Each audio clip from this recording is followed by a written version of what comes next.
Have you ever seen a lamp like this? Groovy, baby. Well, it's called a lava lamp, and I'm gonna make my own mini lava lamp that doesn't need any electricity. All you need is a glass jar, some water, some vegetable oil, some food colouring, and some salt. First, fill up the glass jar about 2/3 full of water. Then, fill the remainder of the glass jar with vegetable oil. The oil floats on top of the water. Now that the oil has settled, add a drop of food colouring.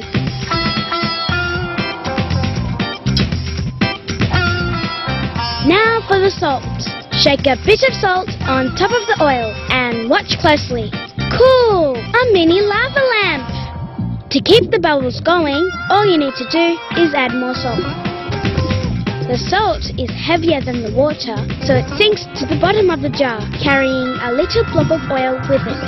The salt then starts to dissolve and lets go a blob of oil which floats back to the top. More salt, more bubbles. Cool! A groovy lava lamp. Another bright idea from the Backyard Science team.